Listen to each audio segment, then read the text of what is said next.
चल हो जा शुरू।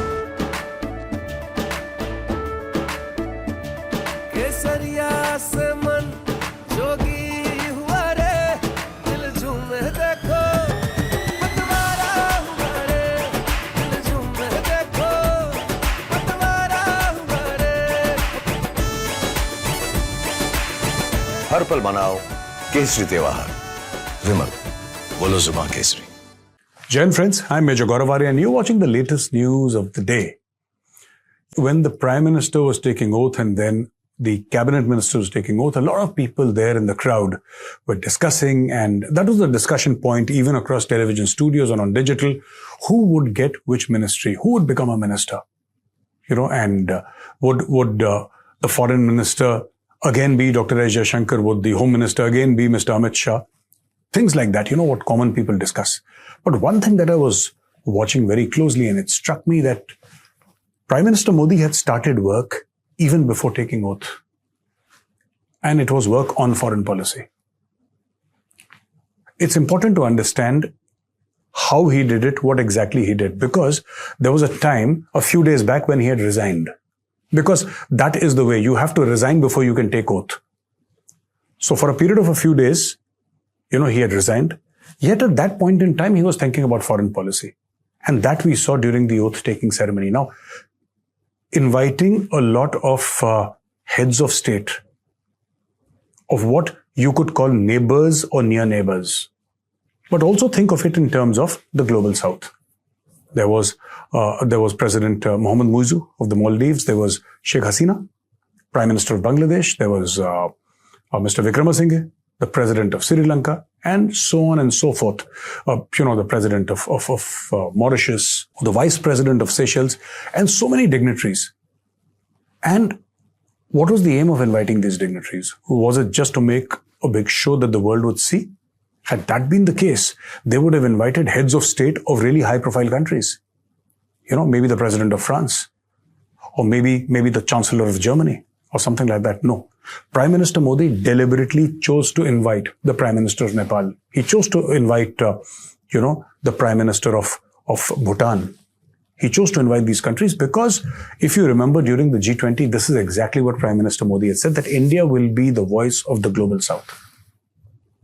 India will take leadership position. India will speak for the global south because the global south comprises of small countries, many of them unstable, countries that are economically not so well off, countries that have huge debt, countries that are unstable, and nobody hears their voice because, the larger countries, the G20 countries, the G7 countries, think of these nations as maybe one vote in the UN and nothing beyond that. As far as they are concerned, these countries are inconsequential. And this is exactly what India said. No, these countries are not inconsequential. These countries matter. And that is India's point, or has been its point all through. Now look at what Prime Minister Modi did during the G20. He invited, on behalf of India, he invited the African Union to become a full-fledged permanent member of the G20. Now what does that do? That plugs in the global south into the G20 economy. So a large part of the global south that comprises of the continent of Africa is not plugged into the global economy. Mostly it is take. Take their mineral resources. Take their oil wealth, take their gold, take their copper, take their zinc, take stuff like that. So these countries, because of various factors, and I'm not just saying outside factors, even internal factors, there are conflicts, there is tribal warfare, there are warlords who are, pillaging the countryside, there is political instability, there is economic instability, and because of that, these countries are not doing well. So what India ensured is, by plugging in the African Union into the G20, India plugged in a substantial part of the global south into the global economy. And this was a huge win for Africa. And the African Union today says that, okay, it might take a decade, it might take 2 decades, but we'll get there. Because now we have become part of a larger ecosystem. Now, that was done. The African Union issue was sorted out during G20, but now, even before he took oath, I could see the announcer there because I was sitting right there, I was invited. And matter of great honor and privilege, I was invited there, I was physically sitting there and I heard the announcement of the announcer. that now please welcome President Mohammad Muizu of the Maldives, or please welcome Prime Minister Sheikh Hasina of Bangladesh. And one by one, the crowd would clap and they would welcome all these dignitaries. And then suddenly it struck me that people are talking about who would get which cabinet. Who would get what. That is what the people are discussing. But because I have been a student of geopolitics for a very long period of time, I analyzed it differently. And I said, this oath-taking ceremony is not simply a national event or a political event. This oath-taking ceremony is a very successful diplomatic event. And this is exactly how Prime Minister Modi and Dr. S. Jaishankar have crafted it. So you're having problems with Maldives, right? And you're discussing things with their foreign minister or their other ministers or their bureaucrats. And suddenly you have the president of Maldives sitting right in front of Prime Minister Modi. Let's talk. Number one. Number two, issues about Chinese interference in Sri Lanka. Okay, let's sit and talk, because the president of Sri Lanka is right there. Or for example, you talk about Nepal, Chinese interference in Nepal. Let's talk. Bangladesh, how can we take things to another level? We already have excellent relations with Bangladesh. How can we take it to another level? Immediately, there is Sheikh Hasina and the vice president of Seychelles and so many other people, the president of Mauritius. So India's diplomatic heft could be seen there.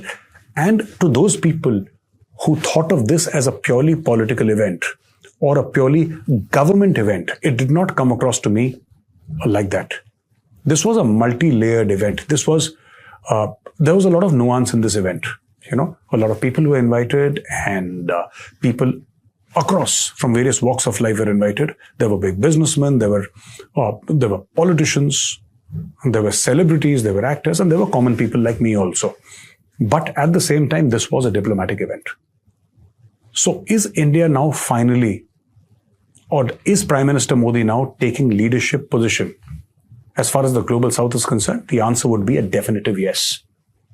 I think this is exactly why he did it, so that he could plug in the global south better into India. And India has taken responsibility for the global south. That is the way I read it. India is saying, okay, we are responsible for the global south. We will take responsibility. What are your issues? Tell us. We will project them where they need to be projected, where they need to be shown to the entire world. Maybe you want financial help. Okay. Maybe you want some help something to do with commerce or infrastructure. And India is plugging into all these countries, and all these countries in return are plugging into India. Maldives is already making sounds of compromise. Maldives already saying, let's talk, and there is no point in fighting, and let's talk. And we never fought with Maldives. It was Maldives that pounced on us, but we're saying, okay, no problem. We can talk to you. And we can talk to everybody. The only people not invited were the Pakistani Prime Minister, and the Pakistanis were complaining that our Prime Minister is not invited and this is a snub. No, it's not a snub. Nobody invites you. It's not like you went to China, your Prime Minister went to China because he's invited. You guys invite yourself. Nobody is keen to host you. I mean, Xi Jinping is not mad. Why would he want to host the Pakistani Prime Minister? Because he knows that you have nothing to give him. You're only there to ask for money, or to roll over credit, or to get some loans, or to get some grants. That's it. That is the extent of your relationship with China. This whole fallacy that the Pakistanis have, that somehow they are indispensable to China, is something which speaks of a larger psychological problem in the Pakistani mind. It's not like that. The Chinese are sick and tired of you. And why would anybody invite you? Nobody invites you. We also, I think, what has happened in the past has happened. In 2014, we invited Nawaz Sharif. And after that, we only saw bad times. We saw various attacks. So now I think things have largely settled down. And China was also not invited, not required. But I think Prime Minister Modi is now taking leadership position as far as Global South is concerned. Thank you for watching this video, ladies and gentlemen. If you like this video, press the like button. I'll be back again tomorrow with another fresh video. Till then, Jai Hind.